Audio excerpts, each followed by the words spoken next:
me rääkisime sellest kõigepealt, mis vahe on Uue ja Vana Testamendi prohvetluse vahel ja prohvetite vahel ja mis omakorda on vahe prohveti teenistuse ja prohvetlikud kõnelemise vahel. Et sageli aetakse need kaks asja segamini Uue Testamendi ajal. Et arvatakse, et igaüks, kellel on tunnetus või ta midagi näeb üleloomulikult või kuuleb üleloomulikult, et siis ta on kohe suur prohvet ja ilmeksimatu. Ja samas tegelikult me näeme, et Uues Testamendis on kaks erinevat suunda selles asjas. Üks on siis püha vaimu and, prohveti kõnelemine, millega tihti kaasneb kas siis tunnetuse sõna, tarkuse sõna. Ja teine on siis prohveti amet, mida siis, ma ütlesin, et kordan lühidalt üle, et kes eelmine kord ei olnud, mida siis Jeesus andis koguduse teenimiseks, mis on siis nii-öelda nimetatakse ka viieseks teenistuseks, eks ole. Pastor, prohvet, õpetaja, apostel, evangelist. Ja need on erinevad asjad täiesti. Ja ma natukene kordan üle, mis siis on, ütleme, Vana ja Uue Testamendi prohveti ameti kõige suurem muutus on see, et kas te mäletate, mis see oli? 1. Saamueli 9.9 ütleb, et vanasti läks igaüks nägija juurde Jumalat küsitlema. Et mindi Jumalat küsitlema. Jumalaga ei olnud inimesel suhet. Sellist suhet, et Jumal võiks inimesega otse rääkida. Selleks vajati vahemeest, kedagi, kes oli Jumala poolt isiklikult kutsutud ametisse, kes oli siis prohvet, kuningas või preester, nende peal oli Jumala vägi, Jumala püha vaim ja nende käest mindi küsitlema Jumalat. Seal oli täiesti välistatud, et Jumal igaühega siis sai nagu rääkida. Et see on nagu hästi oluline mõista, et tänapäeva muster kipub kahjuks olema samasugune. Et minnakse väga sageli kuskile koosolekule, seistakse pikk järjekord, et saada prohveti käest sõna. Et Jumal räägiks temaga, eks ole. Ma ei ütle, et see vale on. Ma kohe jõuan ka sinnamaani, mismoodi piibel seda näeb. Aga ütleme nii, et mina selle 30 aasta jooksul olen näinud väga palju sellist sõltuvust, et keegi teine räägib mulle midagi. Et Jumal räägib kellegi teise kaudu mulle midagi. Mitte Jumalat otsida, olla tema ees, panna kõik maha, pühenduda, otsida tema palet, et tema isiklikult mulle räägiks. Et on lihtsam minna ju kiirsööki sööma, kui ise süüa teha kogu aeg, eks ole. Et eriti veel palava ilmaga. Mõtle, kui lihtne, kui keegi teine sulle ütleb. Eks. Nii et Vanas Testamendis oli see tavaline asi ja see oligi nii-öelda Jumala poolt antud, et Jumal kõneles siis tema poolt välja valitud inimestega ja tavaliselt alati need inimesed ka ise teadsid seda, et nendel on prohveti kutsumine, Jumal oli neid enamjaolt nimepidi kutsunud, need olid vastavad läbi testitud inimesed Jumala jaoks, ega üks ise ei saanud hakata selleks ja Jumal ise nii-öelda kutsus nimepidi inimesed. Mis on muidugi huvitav vaadata, kui ma korra räägin veel Vana Testamendi prohvetitest, siis me näeme seal,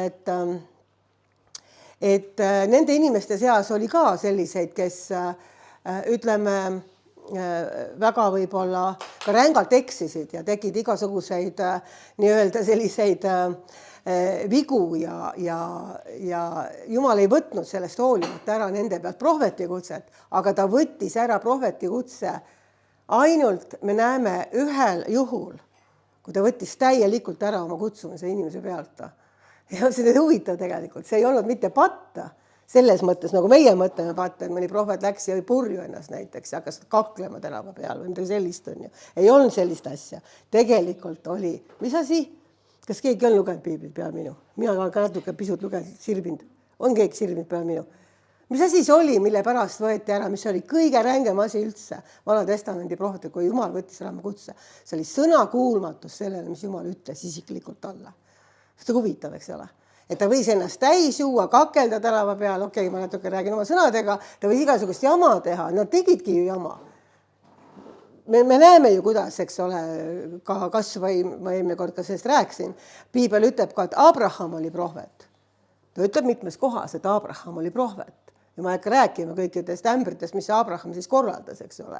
Valetas oma naise peale, siis käskis, kuulas oma naist ebasobival ja sobival ajal, eks ole, ja püüdis igatipidi Jumalale abiks olla, Jumalat kaasa aidata. Ja kõigest hoolimata Jumal ei võtnud ära tema pealt oma kutset, Jumal ei võtnud ära tõotusi, mis ta oli andnud talle. See on huvitav tegelikult, sa mõtled, on ju.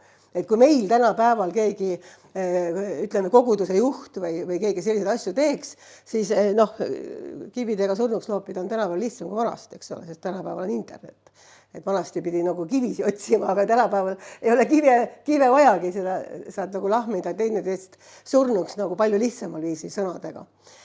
Ja miks ma seda räägin, ongi see, et tegelikult inimesed kõik võivad teha lihasvigu, nad võivad eksida, nad parandavad meelt, nad tulevad Jumala juurde tagasi, aga kui ma räägin konkreetselt Saulist, kui Saul eiras tegelikult 2 korda seda, mida Jumal talle väga isiklikult ütles, Jumal, näiteks ma räägin sellest konkreetsest loost nende amalekidega, kui tema pidi kõik karja ja kõik hävitama, mis tal oli, nii-öelda Jumal käskis, aga temale tundus, et miks ta peaks noored kenad lambad-alled ka ära hävitama, et need võiks ju ära süüa tegelikult, on ju. Milles need väiksed loomakesed süüdi on.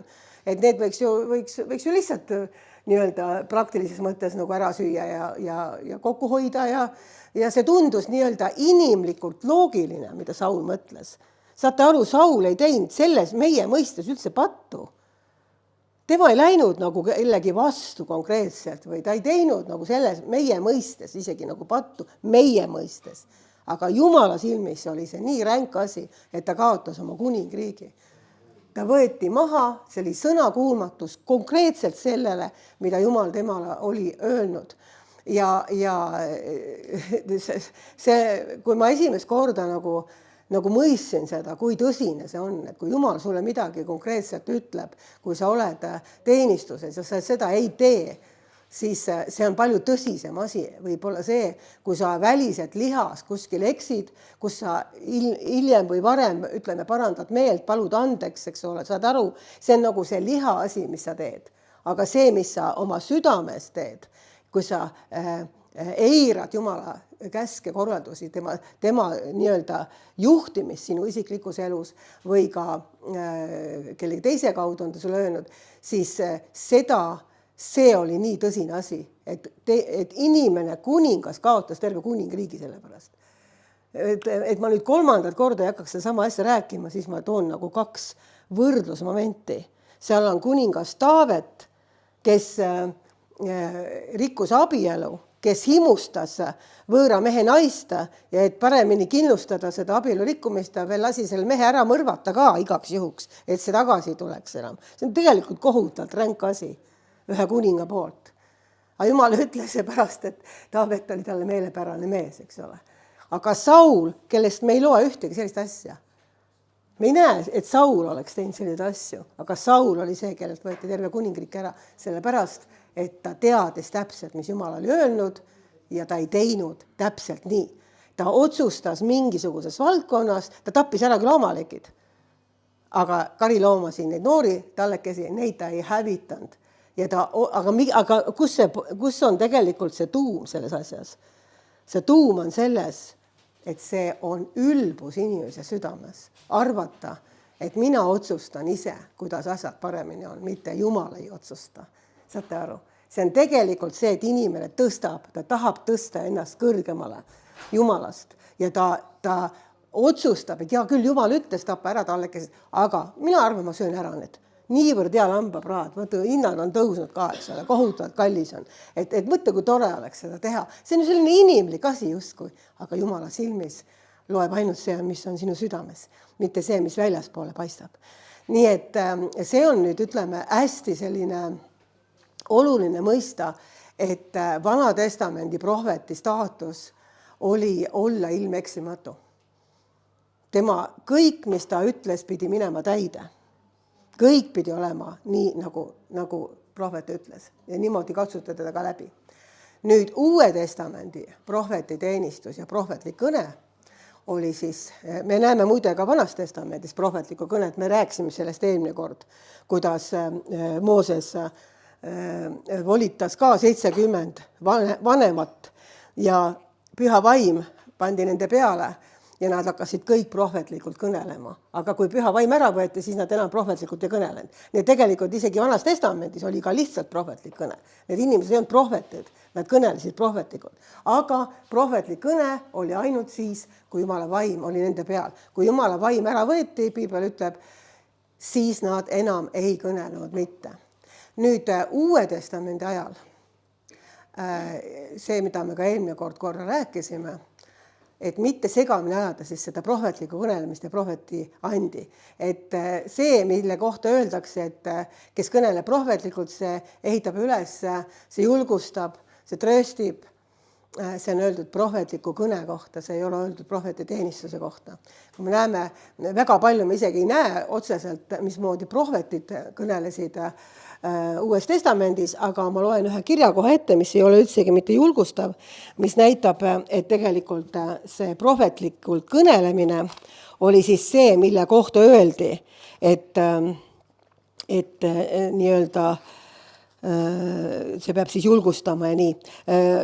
Me näeme apostlite tegudes sellist prohvetit nagu Agabos. Siin on konkreetselt öeldud. Apostlite teod 21 peatükk, 10. salm alates. Kui me mõneks päevaks sinna jäime, tuli Juudamaalt prohvet Agabos nimi. Ja ta tuli meie juurde, võttis Pauluse vöö, sidus oma käed ja jalad kinni ning ütles, nii ütleb püha vaim, mehe, kelle oma on see vöö, aheldavad juudid nõnda Jeruusalemmas ja annavad paganate kätte. Seda kuuldes palusime meie ja ka sealsed vennad Paulust, et ta ei läheks Jeruusalemma.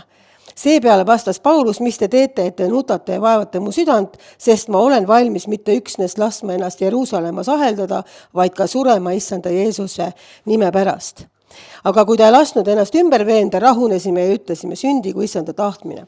Nüüd, mida see prohvet tegelikult ütles, et see ei olnud absoluutselt julgustav tegelikult, kui ta ütleb, et see, kelle oma on see vöö, aheldavad juudid Jeruusalemmas ja annavad paganate kätte. See ei olnud absoluutselt julgustav. See ei olnud üles ehitav, see ei olnud ka manitsev, see ei olnud ka trööstiv. See tegelikult oli, mis asi? See tegelikult andis kinnituse selle kohta, et kõik see, mis Paulus elus sündima hakkas pärast seda, oli Jumalast. Et Jumal tegelikult lasi tal minna Rooma, Jumal lasi tal minna nendest katsumustest läbi, Jumal lasi tal teenida Roomas.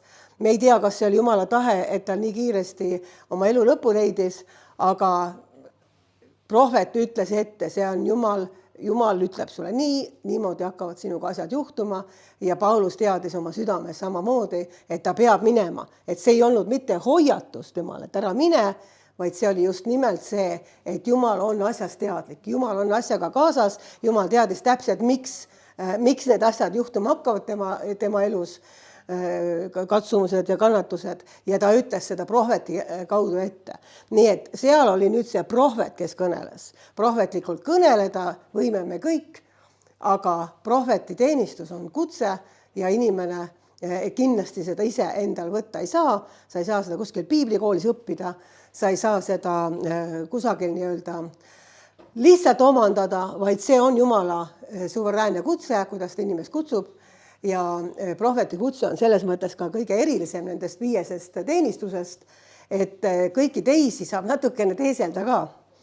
Et üks korralik pastor, kes oskab hästi rääkida, võib ikka väga hästi välja vedada tegelikult, ilma et tal üldse võib-olla, ma just, kellele ma ütlesin, ma ei mäleta, kellele ma sinule ütlesin, et ma kunagi kõnelesin ühes koguduses, kus selle jutluse lõpuks sai pastor päästetud, et ta oli 20 aastat pastor olnud, aga ta ei olnud päästetud, ta ei olnud Jumala tundmises, ta ei olnud ülalt sündinud. Et pastor andis ka oma elu Jumala teistega koos nii-öelda, kes siis sinna ette tulid pärast. Nii et ütleme niimoodi, et sa võid õpetada, sa võid kuulutada, sa võid evangeliseerida, sa võid istutada ehk olla apostelikus teenistuses, mis tähendab siis istutama, midagi rajama.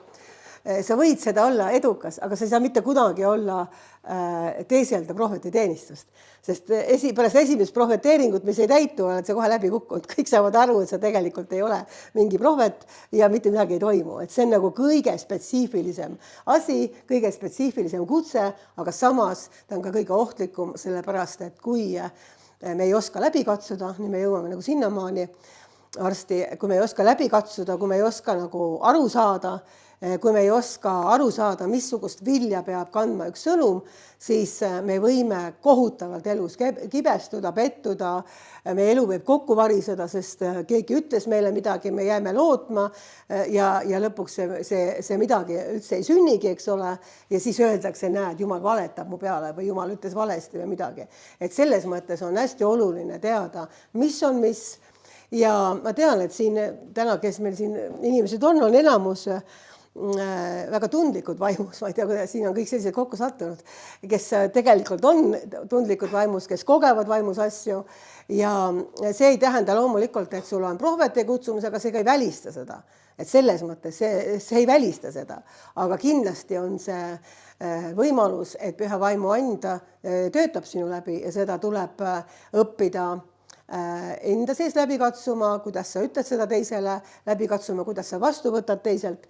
Nii et see on väga oluline ennast lasta Jumalal treenida selles asjas, kui sul need tunnetused ja sellised asjad nagu on.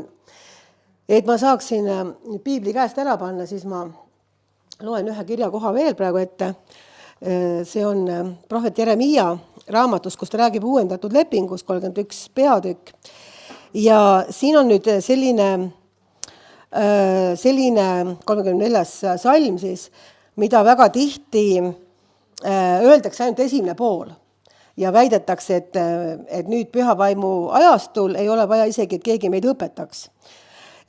Kuid tegelikult siin on teine pool ka, mis hoopis muudab selle lause mõtet. Ma loen siis ette 34 salm. Siis üks ei õpeta enam teist, see on uuendatud lepinguaeg, see on kirjutus Vanas Testamendis, prohvet Jeremiia raamatus. Et üks ei õpeta enam teist ega vend venda öeldes tunne issandat, sest nad kõik tunnevad mind, nii hästi pisikesed kui suured, ütleb issand. Mida ma nüüd tahan rõhutada? Siis üks ei õpeta enam teist ega vend venda. Siin ei räägita sellest, et õpetada ei tohi kedagi. Saate aru? Muidu ei oleks Jeesus pannud õpetaja ameti Uue Testamendi ajale. Vaid siin on öeldud, tunne issandat. Et mitte keegi ei ole sul enam vahemeheks öeldes tunne issandat, vaid issand ise oma püha vaimu läbi elab sinu südames. Ta ise elab sinu sees ja ta ise selles mõttes viib sind issanda tunnetuse, tema tundmise sisse. Et kui see on öeldud Vana Testamendi ajal, siis ei olnud veel koguduse ajastu nii-öelda Uue Testamendi mõistes alanud on. Et me peame aru saama, et siis ei tundnud mitte keegi issandat, kui tal ei olnud vahemeest. Nüüd on antud meile issanda tundmise vaim, kes tunneb issandat meie sees. See on püha vaim. Ja see on nagu kõige olulisem asi, mida me peame aru saama, et meil on väga lihtne igalt poolt informatsiooni ammutada. Aga kui me ei õpi ise enda sees kuulma seda, mida Jumal räägib, olema temaga läheduses, olema nii-öelda tema tundmise vaimu täis, siis kõik see väline informatsioon, mis tuleb, see on üsna tühine meie jaoks. See on kõige olulisem asi, et me saame isikliku suhte, isikliku tundmise vaimu. Sest näiteks Vana Testamendi prohvetid, kellest ma just rääkisin, nemad ka olid ju kõik täis issanda vaimu. Nad tundsid issandat, nad rääkisid, issand rääkis nendega. Neil oli üks väga isiklik suhe nendel prohvetitel. Tänapäeval me näeme, et väga palju on inimesi, kellel areneb üks tunnetus ja tihti see on nii põnev ja me arvamegi, et nüüd nagu juba midagi toimub, eks ole, meie elus. Aga ärme unustage ära, et maailmas ka inimesed tunnetavad väga palju. Sensitiivid ka väga palju ennustavad ette, mõned asjad lähevad täide ka. Nemad ka võivad kogeda mingisuguseid asju üleloomulikult. Et see, et meil on, ma räägin praegu see, kui keegi meile räägib, mitte see, kui sa ise teistele räägid. Ma räägin sellest kahest poolest. Et see, et meie nii-öelda veel kogeme midagi või tunnetame midagi või me näeme, et keegi nagu räägib midagi prohvetlikult või kõik on hästi põnev, me peame aru saama, et kui temal ei ole issanda tundmise vaimu, siis see allikas on kahtlane. Saate aru, kõik see tunnetus baseerub sellel, et sa oled issandaga kohtunud. Sa oled Jeesusega kohtunud, sa oled täis tema püha vaimu. Tema vaim kõneleb sinu läbi. Sa tead, et sa oled temaga kohtunud. Et ei ole oluline esmajärjekorras see, mida sa koged või unes näed. Esmatähtis on see, kas issanda vaim on su südames, kas sa oled temaga kohtunud, kas sa veedad temaga aega koos, kas sa võid öelda, mul on isiklik suhe Jeesusega. See on see, millest kõik algab. Ja mitte ükski inimene ei saa olla prohvet või prohveti teenistuses, kes ei ole issandaga väga lähedalt kokku saanud, kes ei ole tema tundmist täis. Sa võid ükskõik, ma ei räägi sinust, vaid sina vormis praegu, eks ole, vaatan heal otsa, ei hakkab juba kulm kortsu minema, et ma räägin lihtsalt sina vormis. Ma pean ju kuskile vaatama, see, kes kõige rohkem noogutab, selle on hea otsa vaadata. Et see, kui me julgustab, eks ole. Et selles mõttes, et meil oleks, et kui me näeme ka, et keegi tuleb ja kõneleb või ta on hästi tundlik, siis me peame aru saama, kas ta on tegelikult issanda tundmise vaimu täis, kas ta on tegelikult issandaga kohtunud, et see on nagu kõige tähtsam. Ja nüüd, kuidas me seda läbi katsume, et me räägiks ühe korraga liiga pikalt, kuidas me seda läbi katsume? Kas Jeesus ütles, et te tunnete puud viljast, te peate vilja vaatama, te peate aru saama, et tulevad ka hundid lambanahas ja püüavad tegelikult karja puruks kiskuda. Et Jeesus hoiatas selle eest, et tulevad sellised hundid lambanahas. Et kuidas sa hunt ära tunnad? Kuidas sa tunned ära seda, kui keegi liigub tunnetuses, ilmutustes, nägemustes ja tegelikult ta ei ole nii-öelda püha vaimu täis, et issanda tundmise vaimu ta ei ole täis, eks ole. Ma olen selle aja jooksul, mis ma olen kunagi kogudustes teeninud, tohutult palju näinud, et on inimesed koguduses, kes on tõesti püha vaimu täis, nad räägivad jumala asjadest ja nad on väga, väga võitud inimesed ja on ka inimesi alati, keda ei osata läbi katsuda ja kes on tegelikult hundid lambanahas ja nende sees. Võib-olla mina ei ole ütleja, absoluutselt mitte, aga kui tuleb mulle koguduse raamatupidaja ütlema, et kes on 6 aastat olnud kristlane, koguduse raamatupidaja ütleb, et tema pendeldab iga kord ennem, mismoodi neid tehinguid rahadega teha, et kui raha on liiga vähe, siis tema alati pendeldab, et kuidas siis see välja tuleb või ei tule välja või et siis minul tekib nagu küsimus, et kas see inimene on pühast vaimust juhitud või millest ta juhitud on, eks ole. Et see on väga tõsine asi, millest ma praegu räägin ja selliseid asju on väga palju. Tegelikult juhtub, kus inimesed justkui kogevad midagi või tunnevad midagi, aga tegelikult ei ole jumala vaim seal taga või nad on ise lihtsalt niivõrd lihas, tahavad kaasa aidata, see on teine variant. Ja see viib tegelikult nii-öelda inimelude lõhkumiseni. Inimelude lõhkumiseni kõigele sellele, et nii palav ei saa olla, kas ei ole akent lahti kuskil, ei ole, sest uksed on lahti. Et kuidas me siis läbi katsume, et kunagi üks inimene, kes armastas ka merel sõita, rääkis nendest majakatuledest.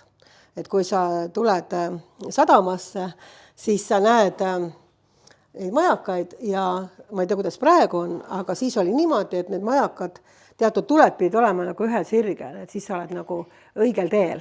Et kui nad on nagu valesti kuidagi teistmoodi, et siis sa nagu tegelikult oled eksinud, et sa pead ennast niimoodi reastama, et majakas nii-öelda siis on ühe sirge peal. Ja nüüd täpselt samamoodi need 3 tulukest peaksid olema ühe sirge peal ehk ühes meeles. Püha vaim selle prohveti sees, kes sulle räägib, püha vaim sinu sees, kes tunnistab, kas sa võtad selle vastu või mitte ja jumala sõna, mis on samamoodi püha vaimu inspireerimisel kirjutatud. Need 3 tuld peavad olema täpselt ühel lainel. Sellepärast, et püha vaim kirjutas jumala sõna, ja kui püha vaim on sinu sees ja püha vaim on tema sees, siis tegelikult need peaksid ühtima. Ehk siis ükski sõnum ei tohiks olla Jumala sõnaga vastuolus, ta ei tohiks midagi sellist sulle öelda, mis, andke mulle salvrätikud, palun veel ühte, mis nii-öelda, ta ei tohiks midagi sellist öelda, mis on Jumala sõnaga vastuolus või viib sind Jumalast eemale või kuidagi teistmoodi nagu üritab külvata sulle masendust või sellist süütunnet või kuidagi, et või väärtusetust või sellist tunnet. Ja samamoodi muidugi, kui sa oled noor kristlane alles, siis sa ei oska neid asju niimoodi läbi katsuda ja siis on alati nagu hea küsida kellegi käest nõu, kui midagi sulle profeteeritakse, aga kindlasti on oluline mõista seda, et Jumala vaim sinu sees, kui sa oled juba natukene vanem kristlane, ta tegelikult tunnistab su sees, kas see oli Jumalast või mitte, isegi kui see sõnum on karm. Et mõnikord võidakse öelda ka sellist asja, mis võib-olla sinu kõrvad ei sügele iseenesest, sa võib-olla ei tahagi seda kuulda, aga samas su vaim tunnistab sinu sees, et see tegelikult on õige, see on täpselt niimoodi. Ja kui Jumala vaim näiteks kutsub meelt parandama, siis sellega kaasneb alati üks selline nagu arm, et tõde ilma armuta on surmaks tegelikult. Et sa võid tõde teada, aga kui sellega ei kaasne arm, see, et sa tegelikult saad andeks, see, et Jumal kutsub sind meelt parandama ja see, et tegelikult Jumal tahab nii-öelda sind tagasi kutsuda enda juurde. Kui sellega ei kaasne seda, siis see tegelikult tapab ära inimese. Kui talle öeldakse lihtsalt, vaata, mis kui oled on ja vaata, mis sa kõike teed, eks ole. Kujuta ette, siis see tegelikult hävitab ära sind. Nii et see peab olema alati see, et püha vaim ei kisu meid maha, ta ei aja meid nii-öelda nurka, ta ei tekita lootusetust ja ta annab alati lootust. Nii et hästi paljud, ütleme, profeteeringud ka Vanas Testamendis, aga ka meie elus on tingimuslikud. Mis tähendab seda, et kui sa parandad meelt näiteks, kui ta ütleb, et kui sa teed nii, siis see juhtub nii sulle. Aga kui sa ei tee nii, siis see ei juhtu sulle tegelikult, sellepärast, et kõik asjad ei juhtu sulle automaatselt. Asjad on ka tingimustega. Sa pead nagu aru saama sellest, et kui Jumal ütleb, et tal on selline kutsumine sulle või sa tahad, et ta tahab, et sa midagi sellist teed ja sa tegelikult absoluutselt mitte midagi sellega ette ei võta, sa nagu lihtsalt ootad 50 aastat, kas midagi hakkab juhtuma, ja juhtugi, siis tegelikult sa oled oma osa jätnud tegemata, eks ole. Alati on olemas ka oma osa. Jumal alati näitab oma osa. Et näiteks minul oli, kui ma olin noor kristlane, siis kõige esimene asi, mis Jumal mul käskis nagu vaimulikus mõttes teha, ma käisin piiblikoolis, siis ta ütles mulle, et mine lase lindistada üks raadiosaade, sest tegelikult Raadio 7 direktor tegi üleskutse, et kõik, kes tahaksid anda tunnistust, kuidas nad päästetud said või midagi, mis Jumal teeb, et tulge ja rääkige. Ja mina tundsin kohe, kuidas jutt käis mu seest läbi täiesti. Et ma nagu tundsin, et see on nagu, et mina pean ka minema rääkima. Ja mis te arvate, mis siis järgmine hommik juhtus? Järgmine hommik ma tundsin, et see kõik oli vale. Kindlasti Jumal mulle sellist asja öelda, et mina räägin nüüd oma tunnistusraadios. Ma ei oska rääkida esiteks ja mis mul see tunnistus ikka nii erilist on. Ja küll teised räägivad, küll nemad oskavad paremini rääkida. Miks mina peaks rääkima üldse midagi? Ja sellised mõtted olid nagu järgmine hommik ja ma ei läinudki. Loomulikult ma ei läinud. Kes üldse peaks arvama, et inimene peaks raadios minna rääkima oma tunnistust pealegi. Ta Jeesusega kohtus ja taevas käis. Milleks, eks ole? No nii. Ja siis juhtuski selline asi, et mitte midagi juhtunud on. Kõik minu elus läks lukku. Ma ei kogenud enam Jumala ligiolu, mul ei olnud enam mingit rõõmu sees. Järjest rohkem lihtsalt kuidagi nagu kõik vajus on ja siis mõtlesin, mis jama see on, et ma ei ole mitte midagi oma arust nagu valesti teinud. Elan oma arust nii püha elu, kui üldse olla saab, eks ole. Ja mitte mingisugust sellist Jumala ligiolu enam ei ole, see on täiesti kadunud. Kuni ma läksin siis ühele suvekonverentsile kuskil kirikusse ja seal oli üks välismaa jutlustaja ja see ütles ühe lause, mis kõnetas mind. Ja ta ütles, et Jumal ei annagi sulle midagi järgmist, kui sa ei ole seda teinud, mis ta sulle ütles. Sa võidki jääda ootama. Et see on see, nagu me rääksime ka Saulist. See on nagu nii täpne, see ongi tegelikult. Kui tema on sulle isiklikult midagi öelnud, siis ära arva, et on mingi teine variant ka olemas, ära arva, et on mingi teine tee ka olemas. Ta tegelikult ootab sinult täpselt seda, mida tema sulle ütles. Ja ma sain aru, et see on minule ja ma ajasin selle asja korda. Ma läksin ja tegin selle jubeda saate ära ja siis pärast seda tegin veel 20 aastat saateid seal. Et vaadake, selline uks läks järsku lahti kohe. Aga kui ma ei oleks seda esimest teinud, siis ei oleks ka teist saadet tulnud, saate aru? Ei olekski mitte midagi rohkem tulnud. Ma lihtsalt pidin selle oma sammu astuma, et Jumal saaks tuua oma tahte sisse mind, et ta saaks viia mind edasi. Minu ema nägi muide paar kuud tagasi väga huvitava, ma ütleksin lausa prohvetliku unenäo. Ja ta nägi unes, et ta oli pruutrõivas, et ta oli pruutkleit valge ja et ta läks pulma, nagu enda pulma. Ja see tee oli väga kitsas selline, nagu ühel pool oli kalju, teisel pool oli kuristik. Ja tema käis selle kalju serva peal, mis oli nii kitsas tee, et vaata, et sa kukud alla sealt, eks ole. Ja keegi oli veel taga nagu justkui seal saatjaks kaasas. Ja ema vaatas, et nii raske on nagu käia seal ja küsis nagu selle teise inimese käest, et kas ei saaks kuidagi nagu mingid lõigekad teha või minna sealt nagu normaalselt kuskilt läbi oru, kus on nagu laiem tee või et siin on nagu nii raske käia. Ja siis see, kes ta saatja nii-öelda oli, ma arvan, see oli ingel, ütles talle, et kui sa valid mõne teise tee, siis sa saad surma. Sa kukud surnuks ennast. Sa ei jõuagi mitte kunagi oma pulma. Mis oligi tegelikult ju väga tõsise sõnumi unenägu, eks ole. See ongi see, et see tee ongi täpselt selles mõttes nii kitsas, et Jumal on igale inimesele andnud oma tahte, oma tee, mismoodi käia. Ja kui sina otsustad kogu aeg ise oma elu üle, kui sina otsustad, et sinul on igasugused muud valikud, orud ja kraavid ja mäetipud, kus sa käid, siis sa ei jõua üldse sinna. Ja Jumal on nii armuline, et ta järjepanu tõmbab tegelikult tagasi sind selle kitsa tee peale, et sa käiksid temaga ühte jalga, et sina käiksid temaga seda ühte ja sama teed. Et selles mõttes on nagu väga oluline teada, et ma arvan, et ma jäägin järgmine kord, kui ma ära ei lähe ka veel sellesse, sest ma ei taha liiga pikalt rääkida, kuna see on selline teema, mis nagu seda informatsiooni nagu liiga pikalt ei ole vaja rääkida, et on vaja natuke ka seedida võib-olla ja kaasa mõelda.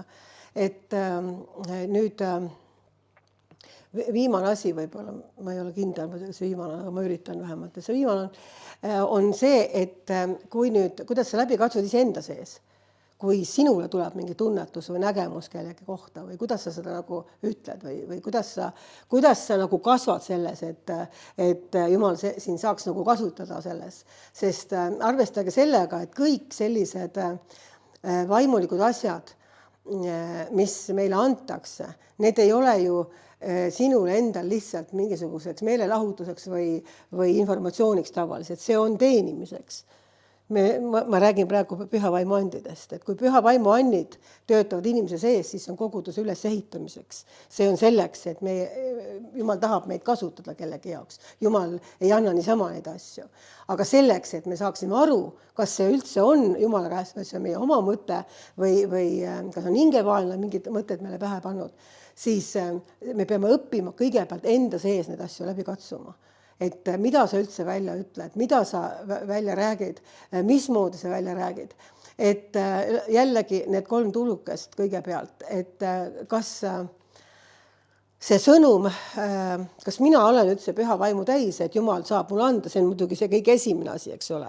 Et kui sa ei ole püha vaimu täis, siis Jumal ei anna sulle neid asju, siis annab keegi teine sulle neid asju, sest see kõik käib ainult läbi püha vaimu, eks.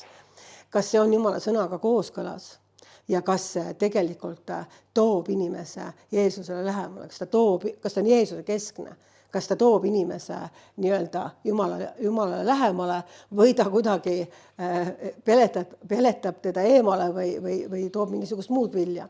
Et mina isiklikult soovitan seda, kes on siin sellised nooremad kristlased võib-olla, mida kunagi mulle soovitati. Et minul oli alguses, kui ma päästetud sain, mul kogu aeg nagu kino käis. Pain silmad kinni, ma nägin terveid filme inimestest. See ei ole ju normaalne, eks ole. Ise mõtlesin nii. Ma nägin nagu nii palju asju lihtsalt. Ja siis ma läksin kaebama ühele pastorile. Ma ütlesin, teate, et mul on selline jama, et ma näen nägemusi kogu aeg. Aga ma ei tea, kas need on õiged ja ma ei tea, kuidas need asjad nagu kasvada või liikuda. Ja see pastor ütles mulle niimoodi, et oi, see on küll hirmus asi, et ma olen palju kauem kristlane kui sina, aga ma pole ühtegi nägemust veel kunagi näinud. Et see on küll kahtlane asi, et parem hoia nagu omale need asjad. Siis ma nägin ikka edasi, siis ma küsisin teise pastori käest. Alati on ikkagi teist arvamust vaja küsida. Ja küsisin teise pastori käest, et kuidas sellega on ja siis ma juba piiblit natuke rohkem lugenud, et piibel ju räägib meil tegelikult, et on pühavaimuannid ja kes need olid, vanad mehed ja naised uinuvad unenägusid nähes ja nii edasi. Noored ei uinu ilmselt, et selles mõttes noored ei uinu unenägusid nähes. Et ma loen ju piiblist ometi tegelikult, et selline kuulutamine ja ennustamine, kõik see justkui on nagu piibellik, aga kõik neid asju nagu ei näe. Ja siis see teine pastor, see oli nagu natuke julgem vend, ta on siiamaani julge vend. Ta elab ja on siiamaani väga julge vend. Ja see julge vend ütles mulle niimoodi, et kirjuta üles kõik. Hakka üles kirjutama. Ja pane kirja, kui sa nagu selles mõttes midagi koged või näed, mis sulle tundub, et see on nagu Jumala käest, pane see kirja, pane kuupäev ka. Ja vaata, kas see juhtub. Kas seal on midagi, mida võis Jumal öelda. Ja täna ütle kõiki asju kohe välja inimestele. Aga kui sa tunned, et see tuleb tagasi su sees, siis ütle välja. Ja ära kunagi ütle, et nõnda ütleb Jehova või nii ütleb Issand ja mina olen suur prohvet ja nüüd kuulake mind kõiki. Mitte nii. Ütle, et vabandan väga, mulle võib-olla tuli sõna, äkki tuli kuskilt. Äkki see on püha vaim, et äkki kuidagi, võtaksite ja kuulaksite ja kui ei ole nii, siis unustame ära, eks ole. Aga et niimoodi tuleb kõigepealt läheneda, eks ole. Me saame täna siin kindlasti palvetades praktiseerida. Et mitte sa nagu tagaukse lahti jätad, aga sa ei hakkagi kunagi olema Jumala tööriist, kui sa ei hakka liikuma selles. Sa pead hakkama astuma samme. Ja sa ei saa loomulikult öelda kohe, et mis ja kus see nii, aga kui sa koged ikkagi, et sul tuleb mingi mõte ja tuleb mitu korda, näiteks mina teinekord, mul tuleb mingi pilt või mõte inimese kohta, ma ei ütle seda kohe välja.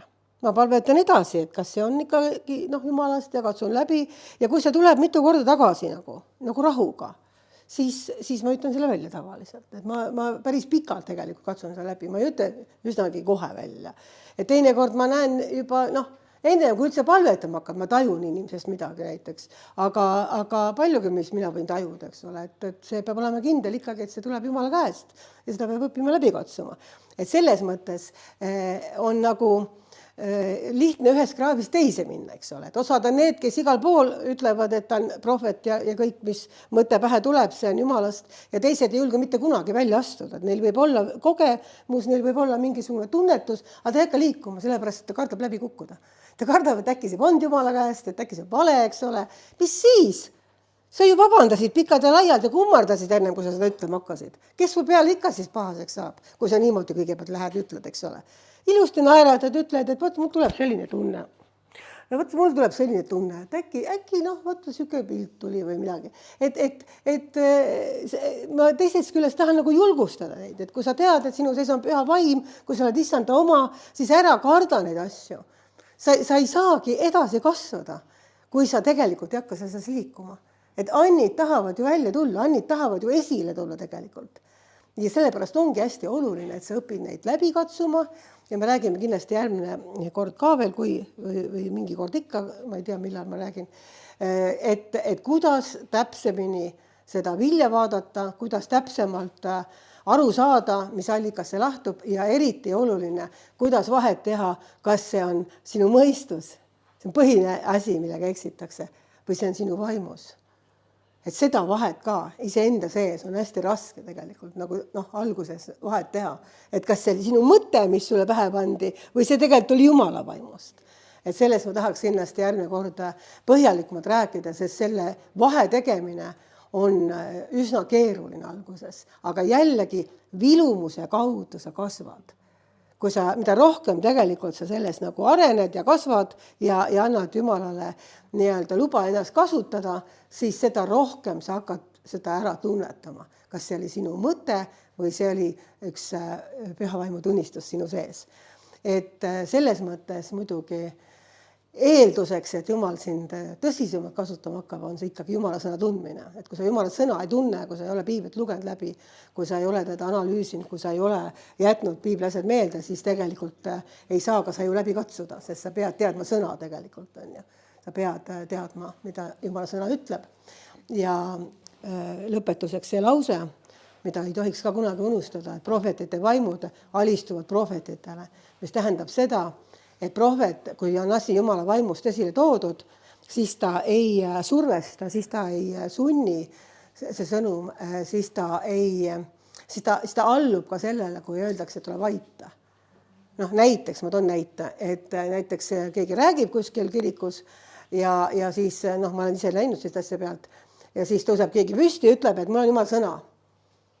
Mul on Jumala sõna, olge nüüd, ma tahan ise rääkida, eks ju, keegi ütleb kuskil kirikus. Ja pastor ütleb talle, oota, ära räägi praegu, ma lõpetan oma juttu ära, tule räägi siis ja tule räägi enne mulle seda, mis sa tahad öelda. Noh, näiteks. Ja siis see prohvet ütleb, ei, mul on praegu vaja seda rääkida. Ta nagu sõidab üle tegelikult teise inimese autoriteedist, ta ei alluta ennast sellele autoriteedile sellel hetkel, et tegelikult Jumal on korra Jumal selles mõttes, et ta ei tekita kaost ega segadust. Et see tähendab ka seda, et prohvetite vaimud alluvad prohvetitele. Et kui see on Jumala vaimus, siis Jumala vaim respekteerib ja austab ka teiste inimeste seatud korda ja ta tegelikult ootab alandlikult, millal temale antakse võimalus rääkida. Mitte ei sõida sisse, et nii, kõik, teie olete vait, mina suur prohvet hakkasin rääkima. Et see ei ole õige. See ei ole õige ja see on ka, ütleme, üks selline tunnusmärk,